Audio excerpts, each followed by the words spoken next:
सहारा ले के आया हूँ।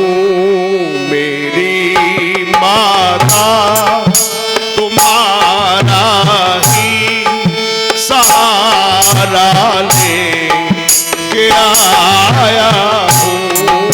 मेरी माता तुम्हारा ही, जो माँ के सहारे हो और जो अपने सहारे हो, परिवार के सहारे हो, संसार के सहारे हो, उनसे हमारी कोई रिक्वेस्ट नहीं है।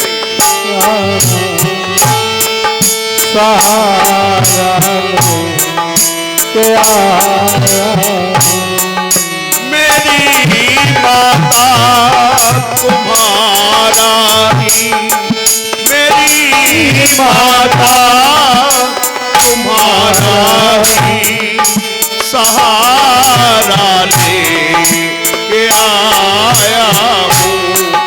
मेरी माता तुम्हारा ही सहारा ले के आया हूँ।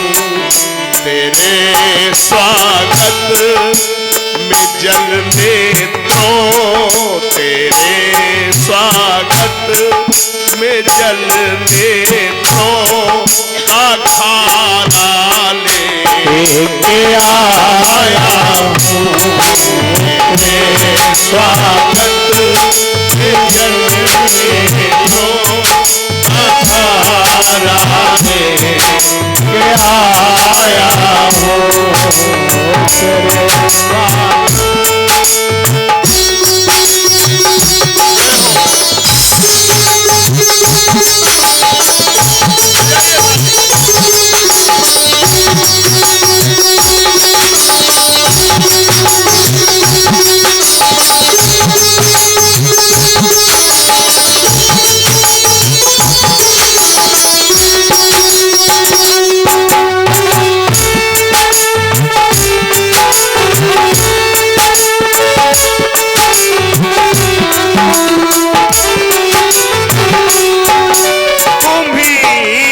सिंधु में डूबे, तुम्ही भव सिंधु में डूबे, हुओं को तारने वाली।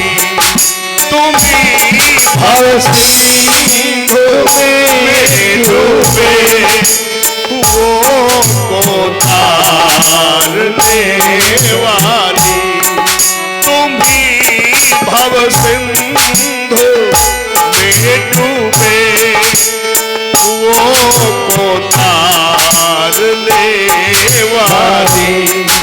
मुझे भी तार दो मैया, मुझे भी तार दो मैया, मुझे भी तार दो मैया।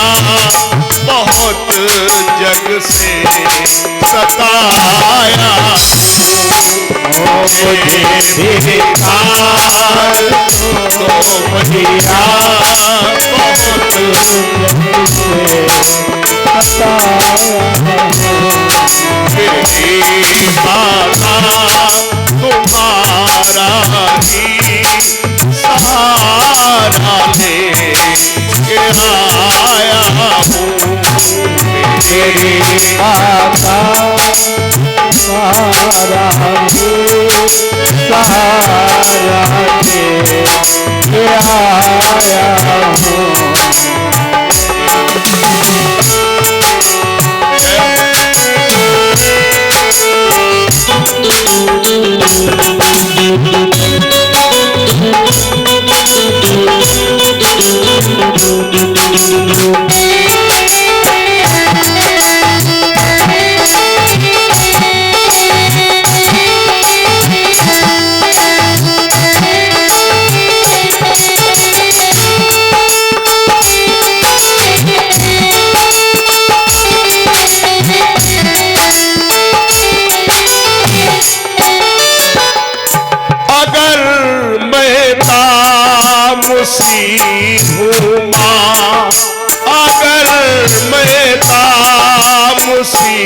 भूमा, तो तुम नाराज मत होना।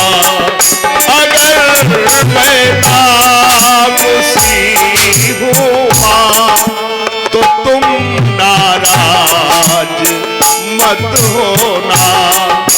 मैं जैसा हूँ, मैं जैसा हूँ तुम्हारा हूँ, मैं जैसा हूँ तुम्हारा हूँ, तुम्हारा ही बनाया हूँ। मैं जैसा हूँ तुम्हारा हूँ, तुम्हारा ही बनाया हूँ। मेरी माता तुम्हारा ही सहारा लेके आया हूँ। मेरी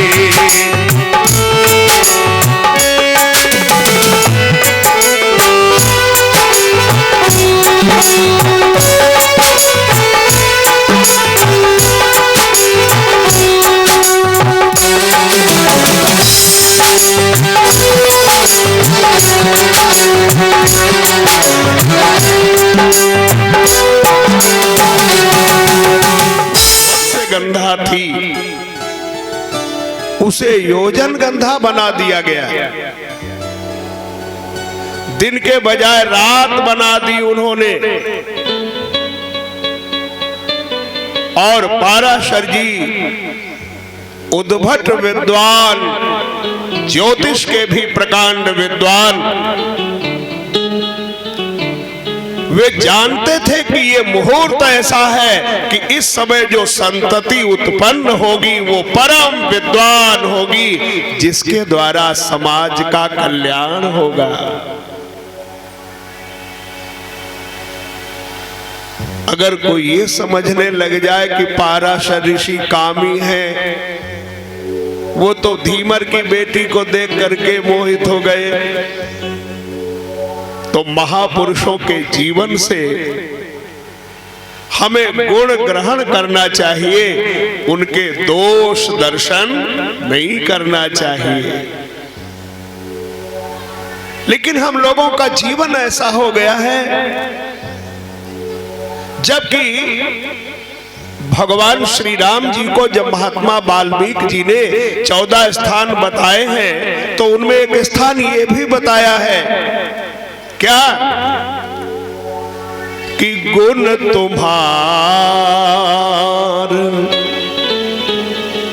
समुझई निज दोषा, गुण तुम्हार समुझई निज दोषा, गुण तुम्हार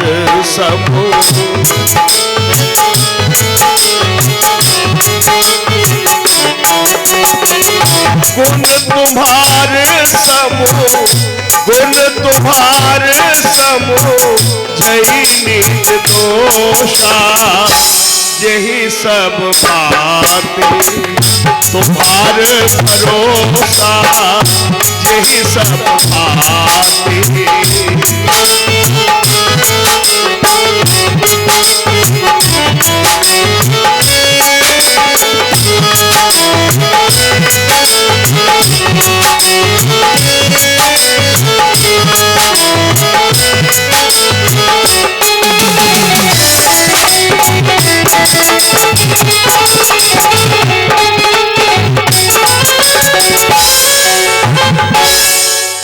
तो गुण दूसरों के देखो और दोष अपने देखो, लेकिन हम लोग करते उल्टा है।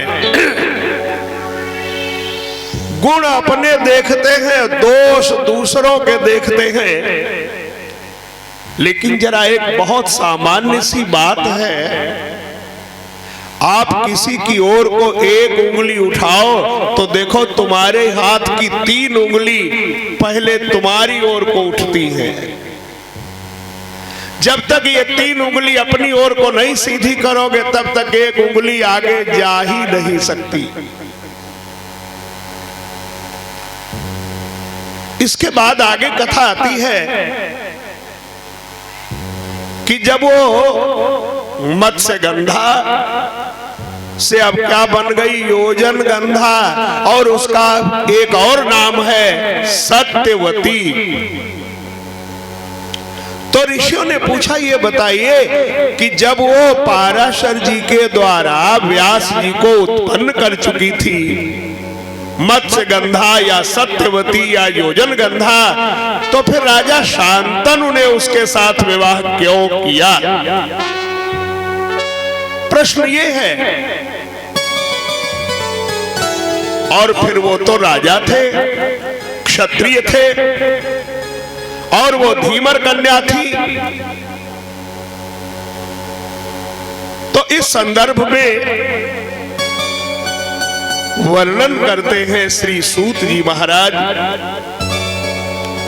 इसके पीछे कारण क्या है। एक बार की बात था, स्वर्ग लोक में लगा हुआ एक दिन दरबार बड़ा भारी, एक दिन दरबार बड़ा भारी, एक दिन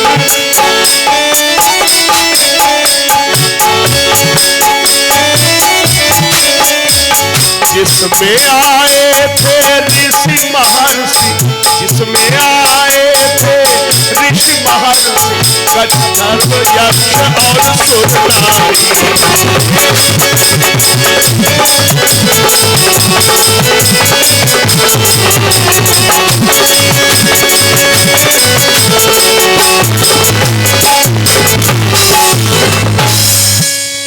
इक्ष्वाकु वंश में एक राजा हुए हैं। एकदा ब्रह्म सदनम गतो राजा महाभिषः। ब्रह्मलोक में एक बार दरबार लगा हुआ था। उस दरबार में रंभा, उर्वशी, तिलोत्तमा, मेनका आदि अप्सराएं नृत्य कर रही थी। तुम्बुरु, चित्रसेन, विश्वावसु आदि गंधर्व गीत गाए रहे थे। वहां भैया तमाम देवी देवता लोग भी आए हुए थे। और उस दरबार में गंगा महारानी भी आई थी। देखो, एक गंगा जी का रूप वो नदी के रूप में है, और एक रूप उनका स्त्री के रूप में भी है। जैसे हम आप जिस धरती पर उठते बैठते चलते फिरते हैं, एक तो धरती का वो रूप है, लेकिन दूसरा रूप धरती महारानी का कौन सा है?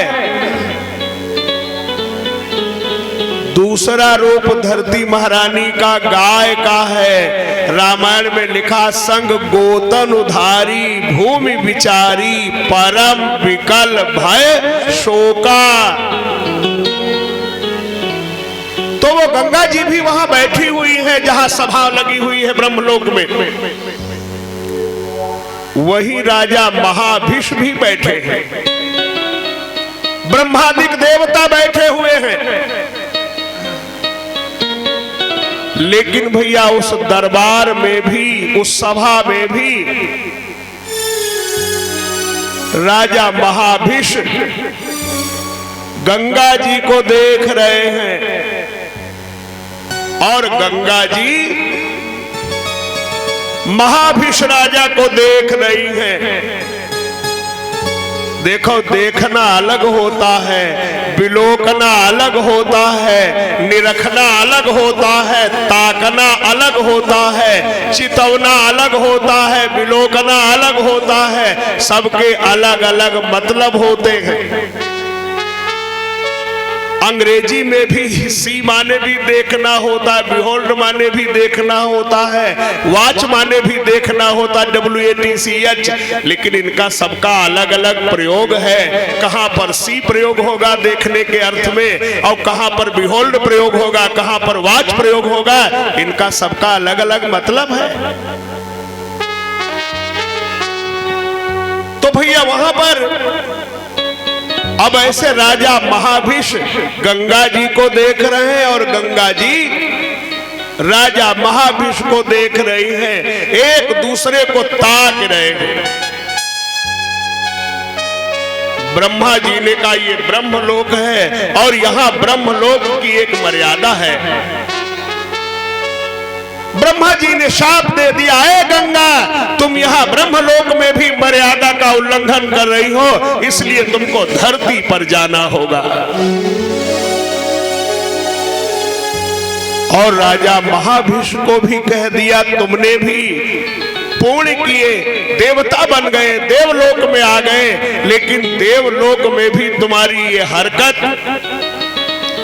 ये निंदनीय है। तुम देवलोक में रहने लायक नहीं हो, इसलिए तुमको भी मृत्यु लोक में जाना होगा। यानी देवलोक की भी एक मर्यादा है। अब जैसे कहीं बढ़िया साफ सुथरा कमरा हो और रुका दिया जाए, अब वो दिन में 2 बार पोछा लगता है, बढ़िया सुंदर व्यवस्था है, कमरा खूब डेंटिंग पेंटिंग बढ़िया है, और तुम खाए खाए पुड़िया वहम चारियों कोने में थूक थूक नरक कह दो, तो दोबारा कोई टिकने देगा मकान वाला कि पंडित जी वही आवे तब हमारे ही रोके उन्हें? क्यों भाई? कहियो हम तो एक दाए भर पाएन, अब जौन रोकैया हो तौन रोके, हम तमाम पेंट कीमती बढ़िया टाइल्स लगवाए रहे, वही सब थूक थूक नरक कह दी। ऐसे महान लोग हैं। अभी हमारे एक मित्र बड़ी तारीफ कर रहे थे एक श्रीमान जी की, बोले बहुत अच्छे प्रकांड पंडित हैं। उन्होंने उनसे महामृत्युंजय जप करवाया।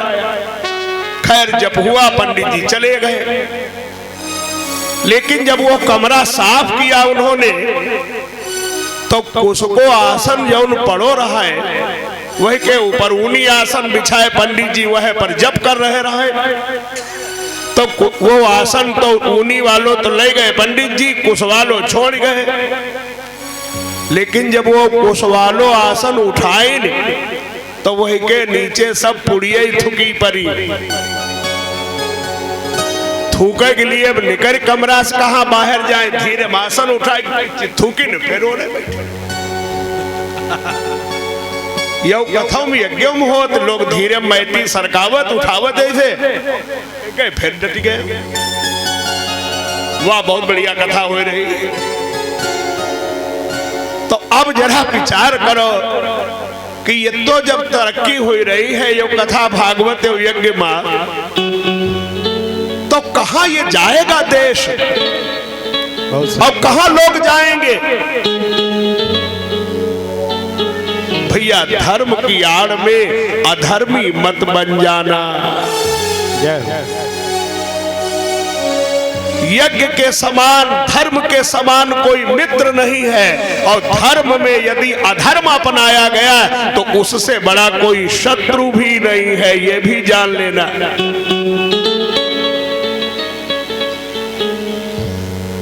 भैया मैं निवेदन कर रहा था, राजा महाभिष गंगा जी को देख रहे हैं और गंगा जी राजा महाभिष को देख रही है। ब्रह्मा जी ने दोनों को शाप दे दिया। अब दोनों शापित होकर विचार करते हैं क्या करें। अब गंगा महारानी सोचती है हम किसको अपना पति बनावे, और राजा महाभिष सोचते हैं हम किसको अपना पिता बनावे, किसके घर में पैदा हो। तो ऐसे भैया इधर एक घटना बीच में और घट गई। वो घटना क्या घटी? एक बार ये वसु लोग ये भी देवता ही थे, तो ये वशिष्ठ जी के आश्रम पर पहुंचे। वशिष्ठ जी ने उनका बड़ा स्वागत सम्मान किया। पति पत्नी दोनों गए थे, तो जब बहुत स्वागत सम्मान हुआ तो आदमी चाहे उतना निगाह न डाले, लेकिन आप अगर दुल्हन संगम है तो दुल्हन और बहुत कुछ देखेगी। किसी के घर में जाएगी, पति पत्नी दोनों गए हो तो टीवी कौन कंपनी की है, फ्रिज कौन कंपनी का है, ये सब देखेंगे। हमारे तो घर में एक पंडित जी हमारे मित्र हैं, दोनों लोग आए गए, दोनों लोग घर में, हमने भी नया नया मकान हरदोई सिटी में खरीदा था तो वो देखने आए। इधर उधर घूम घाम के देखे, उनकी दुल्हन बोली एक तुम मकान खरीदे हो है, एक ये देखो खरीदिन है संपत। हम जवनी रोड पर रहित है, वो एक रोड बनाओ है धर्मशाला रोड हरदोई में, जिस पर सब वीआईपी लोग, नेता, विधायक और सब लायक रहते हैं लोग। उन पंडित जी ने मकान खरीदा है, मुर्गा फार्म बताना पड़ता कि मुर्गा फार्म के पास चले आना। अब उनकी दुल्हन घर में लड़ाई लगी, कहने को ये मकान खरीदने को तुम खरीदे हो। अब होने उनकी मार कुटैया हो लगी। हम कहें दादा क्षमा करो, पाई छोई तुम्हारे घर में हो बनाए हो जाए। अब हम तो मकान दिखावे के लिए बुलाए न, और तुम है नहीं कटा जो मचियाए। तो हर एक की अपनी अपनी व्यवस्था होती है। माताएं बहनें ज्यादा ध्यान रखती हैं इन सब बातों का, किसके घर में क्या है। तो एक वशिष्ठ जी के आश्रम में बढ़िया सुंदर गाय बंधी थी। वसु की पत्नी ने पूछा यह गाय यह किसकी है? तो उसने कह दिया ये गाय तो ये वशिष्ठ जी की गाय है। और इस गाय की एक और विशेषता है, क्या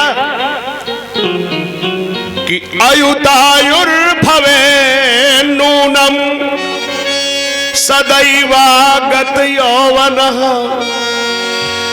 तच्छ्रुत्वा सुंदरी प्राह मृत्युलोके स्थिमे सखी। का ये गाय, इसका दूध जानती हो कैसा है? इस गाय का जो दूध पी लेगा वो हमेशा ब्यूटीफुल के ब्यूटी के लिए किसी ब्यूटी हाउस में जाना नहीं पड़ेगा। आजकल अगर आप सुंदर नहीं हो और जेब में पैसा है तो पैसा के बल पर आप सुंदर बन जाओगे। आजकल जो लड़का का ब्याह होता ही हो, वो लड़का कहा देर भले हो जाए बारात के लिए, लेकिन हम जरा ब्यूटी सेंटर हो आवे। पहुंचे ब्यूटी सेंटर पर, बोले हमें बढ़िया ठीक बनाए दो, आज हमारा विवाह है। अब दुकानदारों दुखिया का बनाए दे ठीक, खाए खाए हर सिंगार, जिंदगी के जितने सिंगार रहा है सब ब्याह के पहले ही खाए घूमत। एक कवि की बड़ी प्यारी पंक्तियां हैं, पढ़ी लिखी लड़का हिप्पी बन गे पर सिप्पी अस हुई गए गाल। पढ़ी लिखी लड़का हिप्पी बन गे,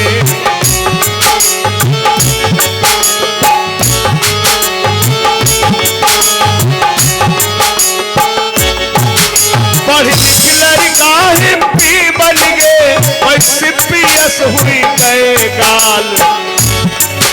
बीए में करी घूम रहे तरवन की निकसी जाए खाल।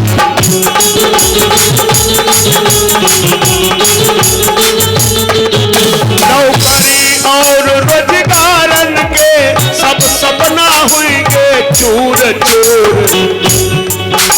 नौकरी और रोजगारन के सब सपना हुई के चूर चूर। बबुआ असलरी का ख्यातन माँ छौरी भी नहीं बन गई मजूर।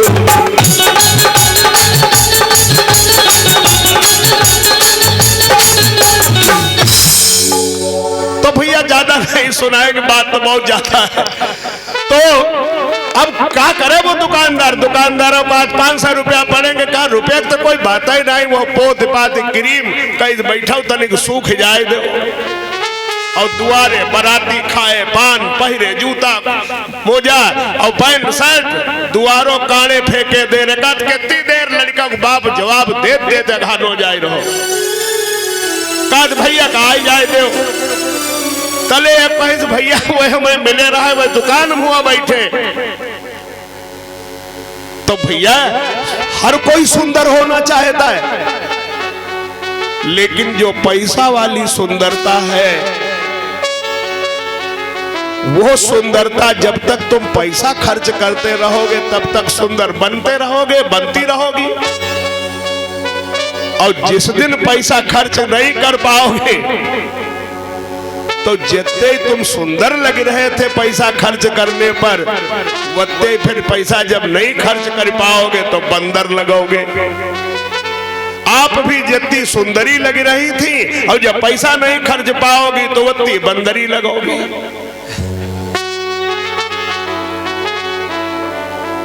तो भैया उस वसु ने बताया कि ये गाय ऐसी है, इस गाय का दूध जो पी लेगा उसकी एज थोड़ी बहुत नहीं 10,000 वर्ष की हो जाएगी और वो कभी बुढ़िया नहीं होगी।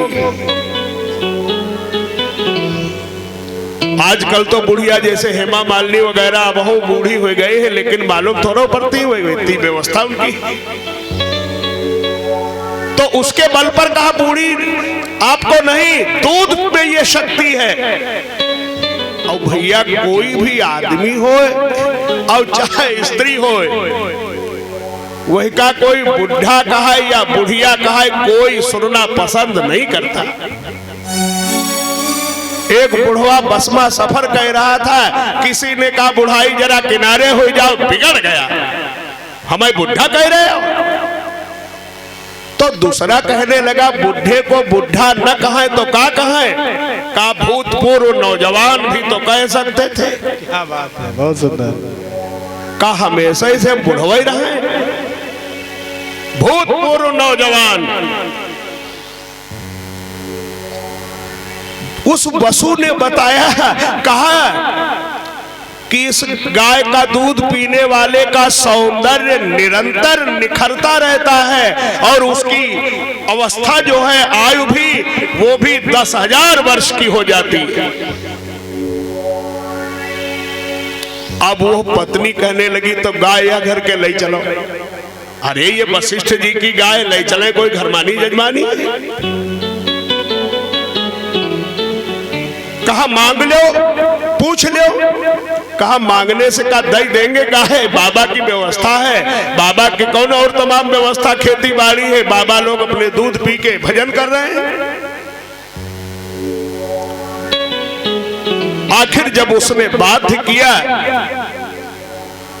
तो मजबूर हो गया और उसने वशिष्ठ जी की गाय चुरा ली। 8 वसु थे, सबने मदद की और गाय चुपचाप खोल ले गए। जब ऐसे वशिष्ठ जी की अवहेलना करके वो गाय ले गए, वशिष्ठ जी बेचारे गाय अब ढूंढते घूमे। अब उन्हें क्या पता गाय देवता थोड़ा खोल ले गए होंगे। और भैया कितना भी कोई श्रेष्ठ हो, लिखा है रामायण में कि गुण सागर नागर नर जो, गुण सागर नागर नर जो, गुण सागर नागर नर।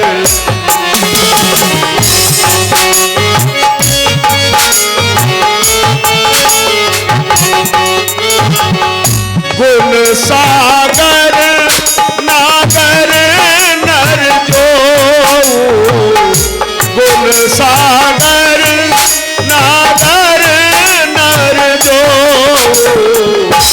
अल अलप लोभ फल कहाई को, अलप लोभ फल कहाई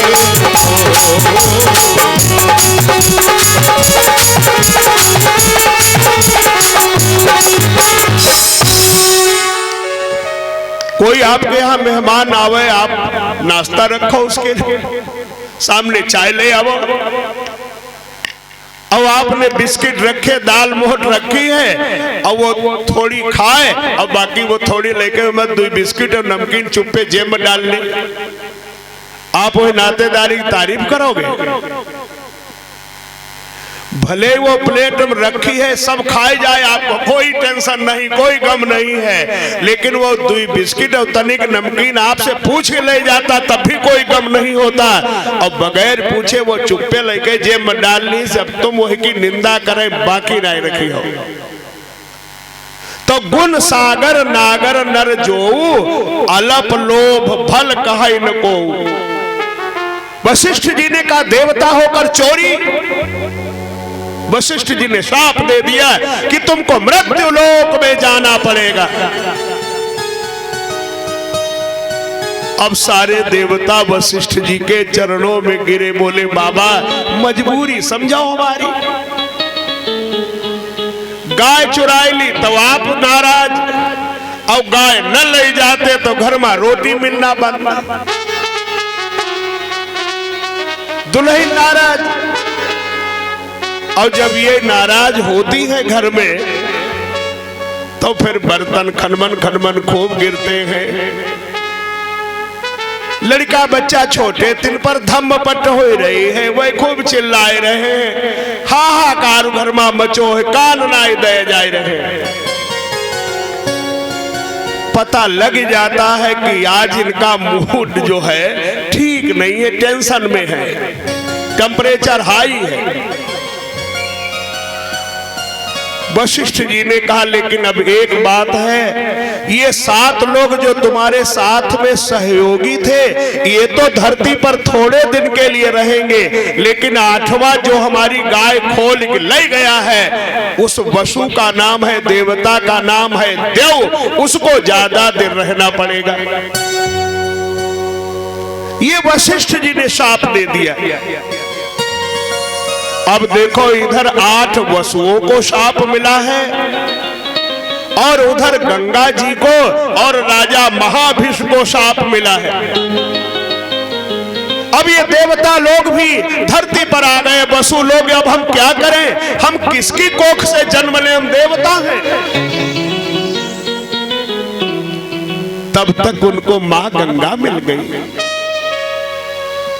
और मां गंगा गंग सकल मुद मंगल मूला, सब सुख करन हरन सब सूला। मां गंगा से विनती की, गंगा को देख लगे कहने, हे मां इतना उपकार करो, गंगा को देख लगे कहने, हे मां इतना उपकार करो।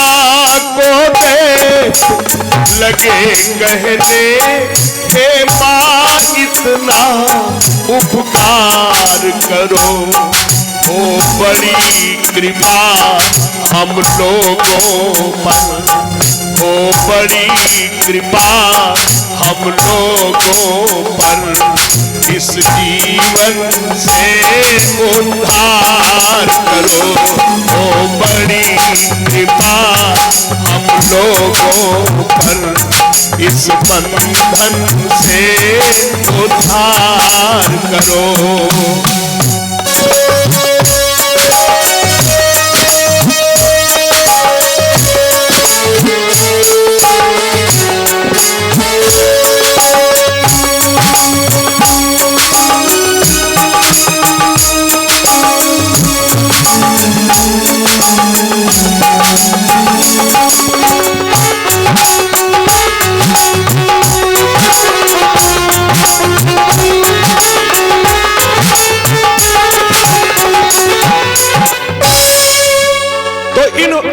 ने गंगा महारानी से विनती की, गंगा मैया से कहा आप अपनी कोख से हमें जन्म दे। गंगा महारानी को ब्रह्मा जी ने कहा तुमको धरती पर जाना ही होगा, इसलिए तुम महाराज शांतनु की पत्नी बन जाओ और मानुषी बनकर के।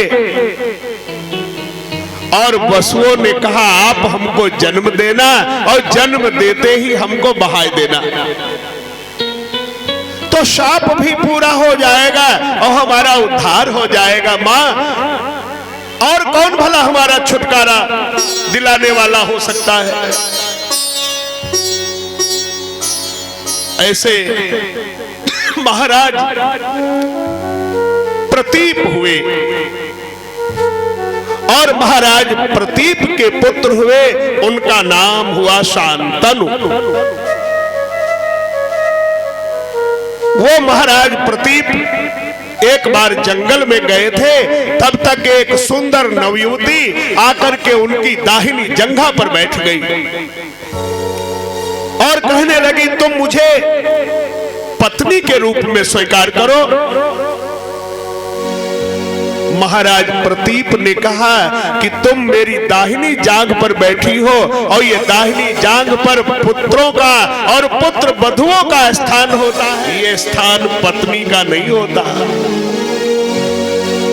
पत्नी का तो स्थान वाम भाग में होता है। कहा तो महाराज आप अपनी वधु स्वीकार कर ले, पुत्र वधु बना ले। महाराज प्रतीप ने कहा मेरे तो कोई बेटा ही नहीं है, और अगर बेटा हुआ तो निश्चित ही मैं उससे कहूंगा कि वो तुमको पत्नी बनाएगा, और ऐसे तुम मेरी पुत्र वधु तो बन सकती हो लेकिन तुम मेरी पत्नी नहीं बन सकती। और जब महाराज प्रतीप के यहाँ पुत्र हुआ शांतनु, इनका नाम शांतनु इसलिए रखा गया जिसको शांतनु छू देते थे वो वस्तु सुखी हो जाती थी। वो वस्तु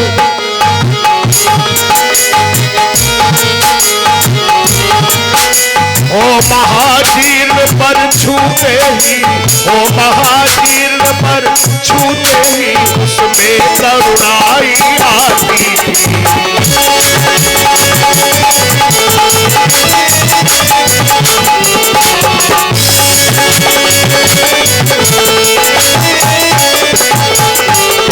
तूके प्रतीप का शांत वंश, तूके प्रतीप शांत वंश, इनके द्वारा विस्तार हुआ, इनके द्वारा विस्तार हुआ। इस कारण भूप महाभिष का शांतनु यह नाम प्रचार हुआ।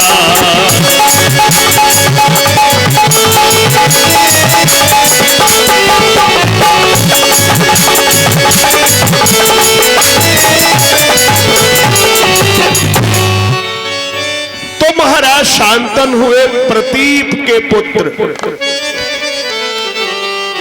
शांतनु में यह विशेष गुण था अगर किसी बूढ़े को भी वो स्पर्श कर ले तो वो भी जवान हो जाए। इसका एक मतलब ये भी है कि भाई संपन्न आदमी, सर्वगुण संपन्न आदमी के सानिध्य में जो रहेगा वो उन्नति कर जाएगा, तरक्की की ओर बढ़ जाएगा। और नीच आदमी की संगत में पड़ जाएगा तो कौन नहीं अच्छा भला आदमी भी बिगड़ जाएगा। कौन कुसंगति पाई नसाई, रहाई न नीच मते चतुराई। मैं तो कह दिया करता हूं जीवन में जितना बन सके अच्छे लोगों का साथ करना,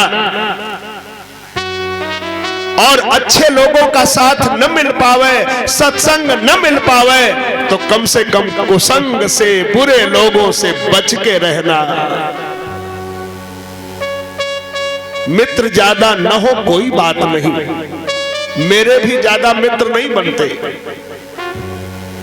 लेकिन जो मित्र हैं वो टेम्परेरी वाले नहीं है कि वह हमारी जेब फाड़ी पुरिया खाए वाले हो।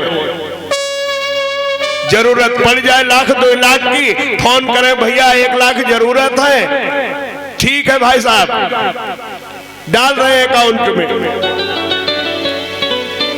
कहीं मिल जाए सम्मान सहित आदर सहित बताते बनता है वो हमारे मित्र हैं। कोई कॉलेज में प्रिंसिपल है, कोई रेलवे में गार्ड है, कोई टीटी है, कोई इंस्पेक्टर है, तो अच्छे अच्छे लोगों से मित्रता होगी आपकी, आप भी अच्छे बन जाओगे। भैया राजा शांतनु ऐसे एक बार क्या होता है, वो जंगल में गए हुए थे। अचानक उन्होंने एक सुंदर स्त्री देखी गंगा जी के किनारे, और मैंने बताया था कि मन बाद में बिगड़ता है, पहले आंखें बिगड़ती हैं, और अगर आंखें संभल जाए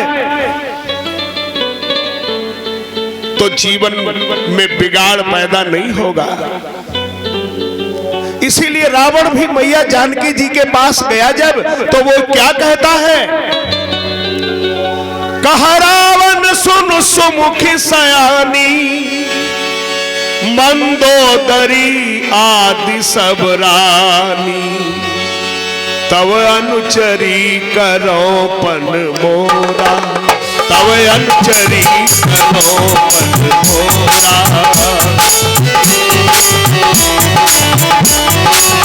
तव अनुचरी करो पन मोरा, एक बार विलोक मोरा,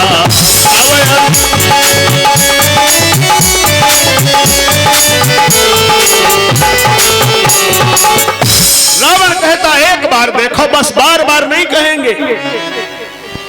सज्जनों, बिगाड़ने वाले लोग जो होते हैं वो आपको बार बार नहीं कहते हैं, आपको कहते बस एक बार आप नहीं बीड़ी पीते, कहते पी के देखो,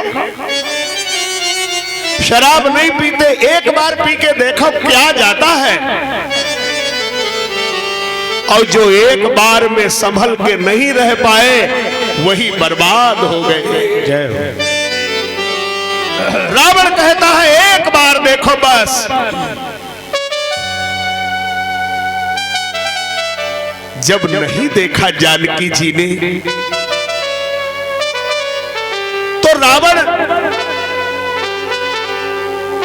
की रानी जो मंदोदरी, अन्य रानियां साथ में थी, मंदोदरी ने कहा सीते तुम कितनी महान हो, एक राजरानी महारानी लंकाधिराज की पटरानी जब दर्पण के सम्मुख वो बहुमूल्य आभूषणों से सुसज्जित दर्पण के सम्मुख खड़ी हुई तो उसने देख करके कहा सीते कैसा अपमान जो अशोक वाटिका में हुआ, शायद ही सहा हो किसी भी और नारी ने। किसी भी भारतीय नारी का पति उसके सम्मुख पराई स्त्री से प्रणय निवेदन करे और ये कहे, आप रिक्शा पर पति पत्नी दोनों बैठे जा रहे हो, सामने से कोई हैंडसम ब्यूटीफुल गर्ल मिल जाए और तुम कह दो तुम हमारी हो जाओ, हम इन्हें अब धक्का दे देंगे, इन्हें अब निपटा देंगे, तुम्हारे पांव की जूती बना देंगे, तुम्हारी नौकरानी इन्हें बना देंगे। ईमानदारी से बताओ, जब घर पहुंचोगे तो तुम्हें पनीर बनाए खवाएंगी, खींच पर लात धरी जाएगी तब ऐसा करोगे, अगर सल्फाज खवाए दी जाएगी कि उसको देख करके हमारे लिए कह रहे थे तुम्हें नौकरानी बना देंगे। रावण ने यही तो कहा, कह रावण सुन सुमुख सयानी, मंदोदरी आदि सब रानी।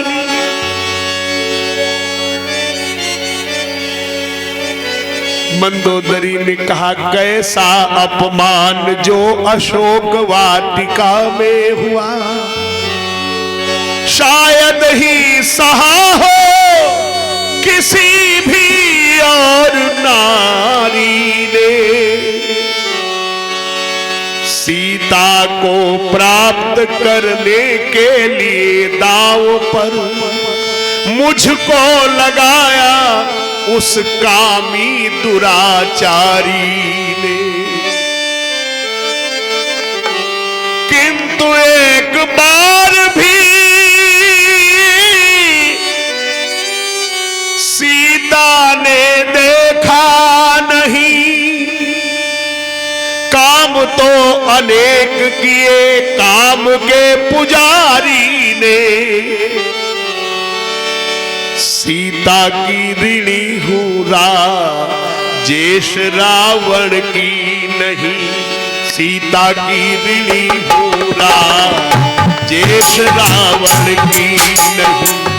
लाज तो बचाई मेरी जनक दुलारी ने, सीता की ऋणी हूँ राजेश रावण की नहीं। लाज तो बचाई मेरी दुलारी ने, सीता की ऋणी हूँ राजेश रावण की।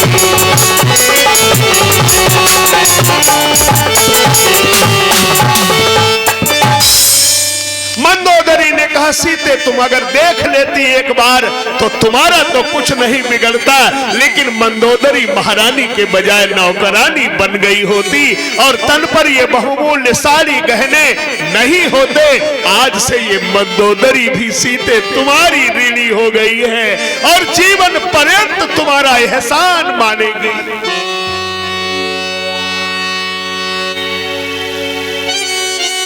महाराज शांतनु जंगल में गए, एक सुंदर कन्या, सुंदर स्त्री देखी। मन में प्राप्त करने की इच्छा हुई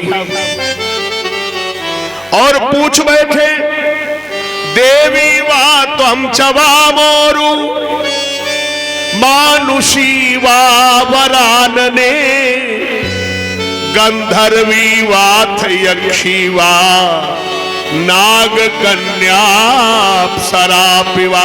ये बता कौन हो तुम, तुम्हारा परिचय क्या है? उस स्त्री ने परिचय दिया।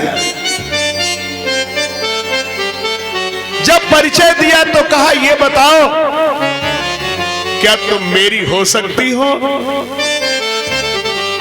मैं सौभाग्यशाली हो सकता हूं तुमको पाकर? क्या मेरा सौभाग्योदय तुम कर सकती हो? उस स्त्री ने कहा, मेरा नाम गंगा है, मैं आपकी पत्नी तो बन जाऊंगी, लेकिन ये कंडीशनल मैरिज हो सकती है, सशर्त विवाह। तो क्या कंडीशन है? कहा, जो चाहूंगी करूंगी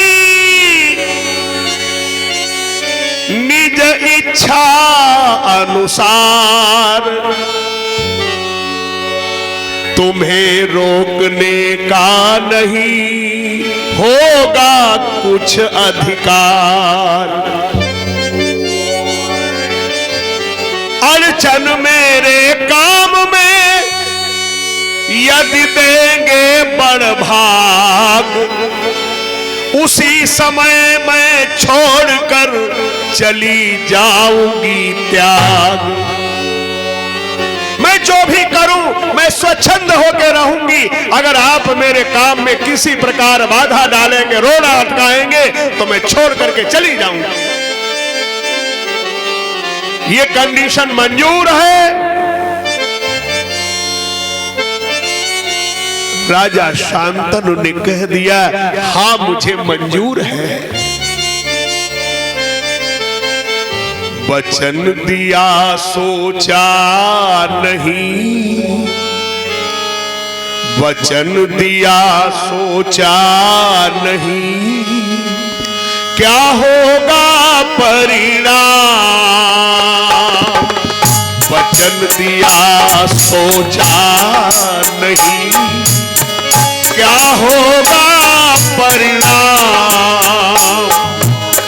सोच समझ कर कीजिए जीवन में हर काम, जीवन में हर काम।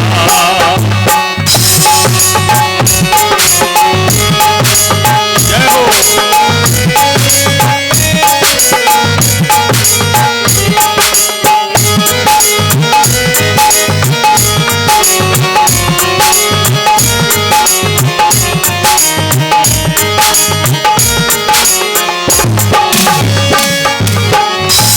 शांतनु ने उस स्त्री को पाने के लिए ये कंडीशन स्वीकार कर ली, जो तुम चाहो करो, मैं कभी तुम्हें नहीं रोकूंगा।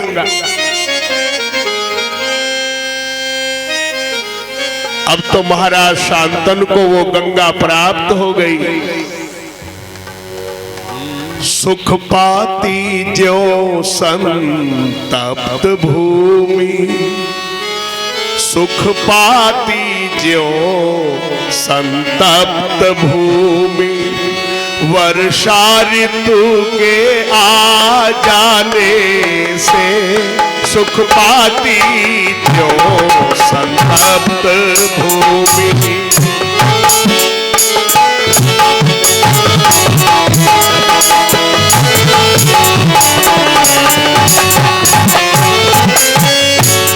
सुख पाती जो संतप्त भूमि, वर्षा ऋतु के आ जाने से। सुख पाती जो संतप्त भूमि, वर्षा ऋतु के आ जाने से। वर्षा ऋतु के आ जाने से शांतनु को शांति मिली त्यों ही, शांतनु को शांति मिली त्यों ही। प्यारी गंगा को पाने से शांतनु को शांति मिली त्यों ही।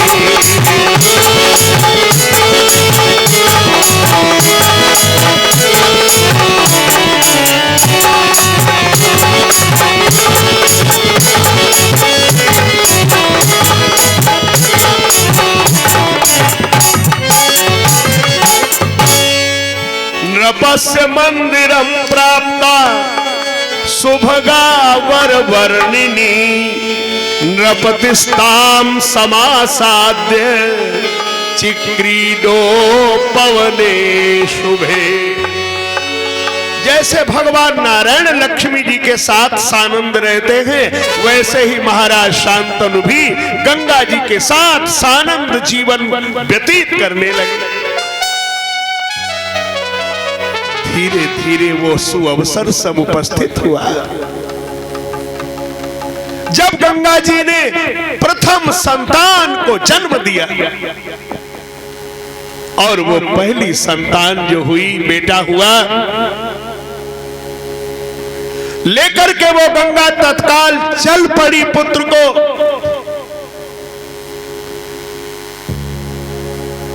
शांतनु महाराज ने देखा कि ये मेरे दाम्पत्य जीवन की पहली पहली निशानी कहां लेकर जा रही है।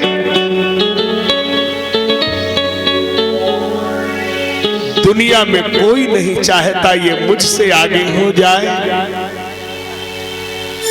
परंतु दुनिया का हर माँ बाप चाहता है मेरी संतान मुझसे भी श्रेष्ठ हो जाए, मुझसे भी सुखी रहे।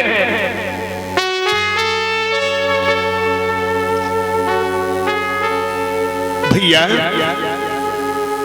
अब महाराज गंगा जी के पीछे पीछे जा रहे हैं और गंगा जी की धारा के निकट पहुंचते ही गंगा ने वो पुत्र छप से फेंक दिया नदी में।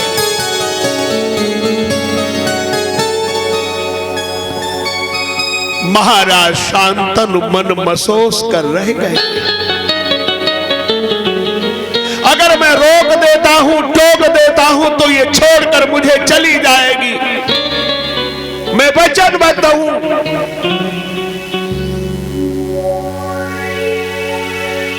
क्रम क्रम से यो ही 7 पुत्र श्री गंगा देवी ने जाए। क्रम क्रम से यो ही 7 पुत्र श्री गंगा देवी ने जाए।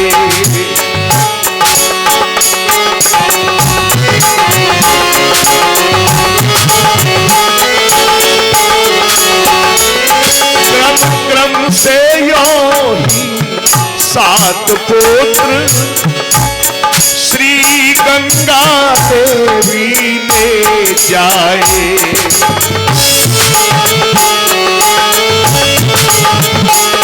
वे भी सातों ही इसी तरह, वे भी सातों ही इसी तरह चलती धारा में पहुंचाए।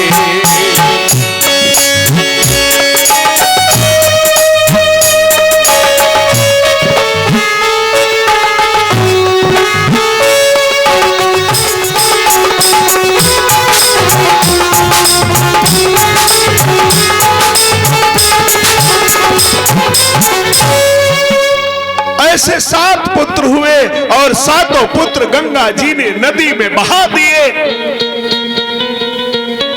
महाराज शांतनु के दुख का ठिकाना नहीं रहा। मां बाप के जीवन का सबसे बड़ा दुर्दिन तब होता है जब किसी के सामने उसके बच्चे की मृत्यु हो जाए।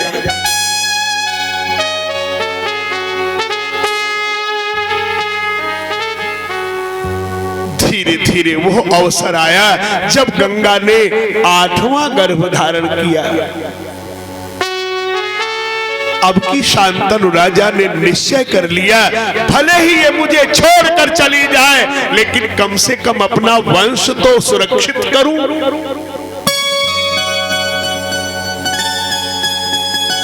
8वीं संतान हुई और 8वीं संतान को भी लेकर बहाने के लिए चली। पीछे पीछे महाराज शांतनु जा रहे हैं और जब गंगा जी के तट पर पहुंच गई,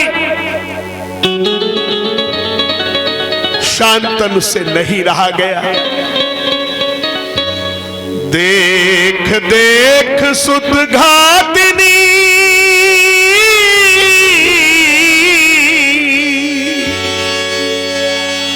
मुझे हो गया रोग,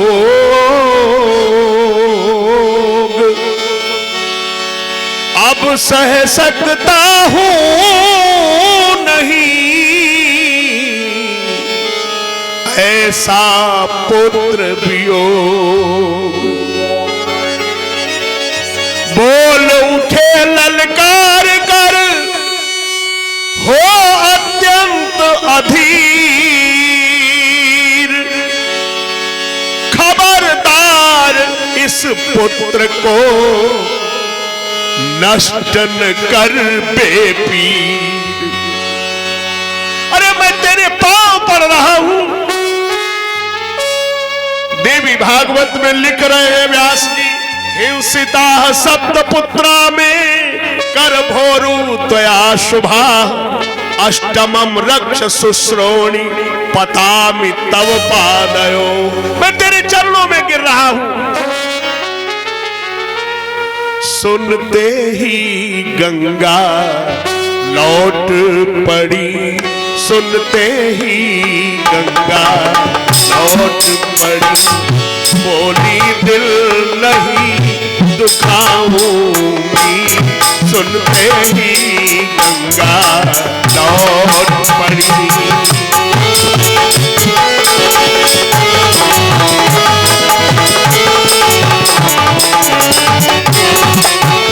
सुनते ही गंगा लौट पड़ी, बोली दिल नहीं दुखाऊंगी।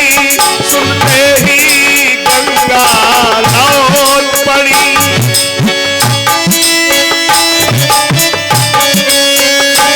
बोली दिल नहीं दुखाऊंगी। आज्ञानुसार इस बालक को, आज्ञानुसार इस बालक को मैं जल में नहीं बहाऊंगी। आज्ञानुसार इस बालक को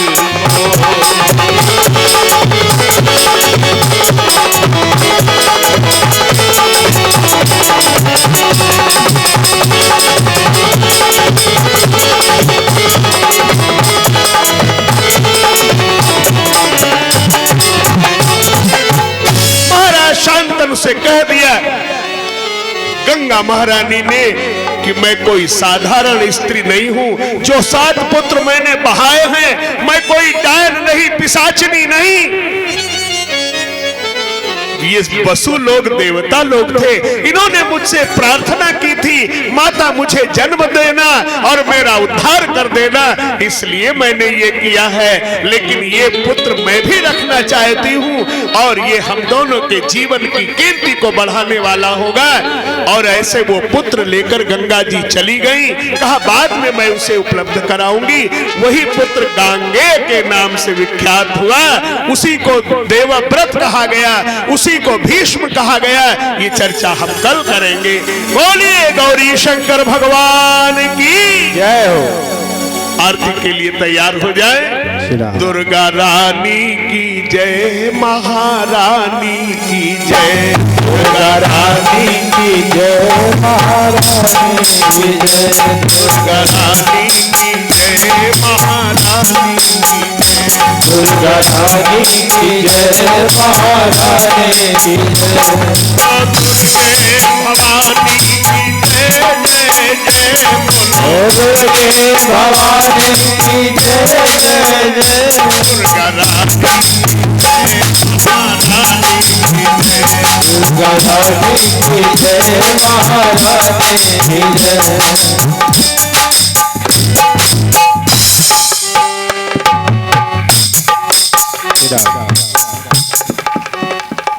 दुर्गे भवानी तेरी आरती गाऊं, दुर्गे भवानी तेरी आरती गाऊं।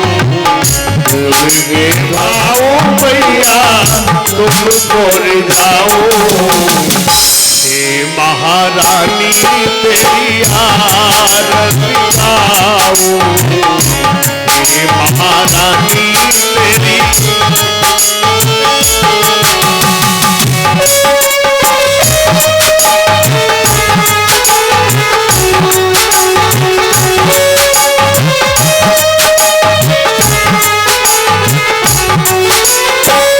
सिंह सवारी परमासो है, सिंह सवारी परमासो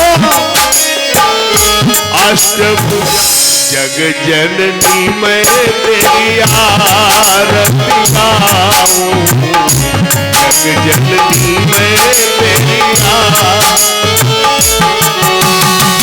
सारे जग की शक्ति तुम्ही हो, सारे जग की शक्ति तुम्ही हो। अर्चन वंदन भक्ति तुम्ही हो, अर्चन वंदन भक्ति तुम्ही हो। वेद बखानी तेरी, वेद बखानी तेरी आरती गाऊं।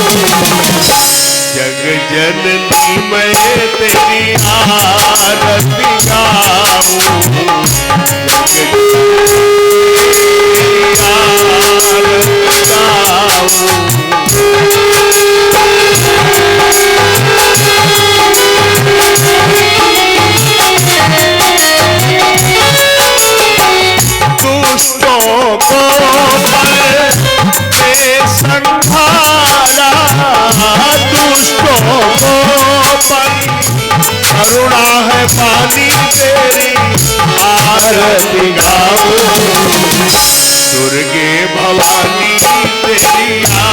आरती गाऊं जग जननी मैं तेरी आरती गाऊं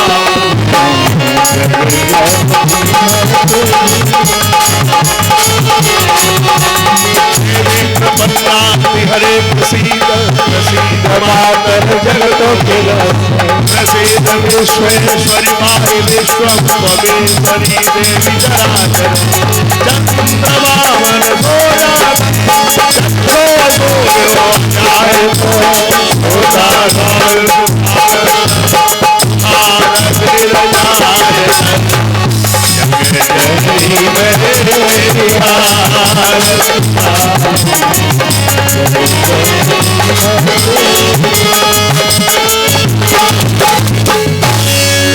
बोलिए गौरी शंकर भगवान की जय हो सियावर रामचंद्र की जय हो श्रीमद् देवी भागवत महापुराण की जय हो श्री सचंडी महायज्ञ की जय ओम नमः पार्वती पतये हर हर महादेव। बोलो भक्तवत्सल भगवान की जय। कृपया आप अपने अपने विभाग में हो जाएं और इसी बीच में हमारे कुछ दानदाताओं ने दान दिया है। शोभा राम मधवापुर, इनकी ओर से 101 रुपया। राजेश फुली, सिकंदर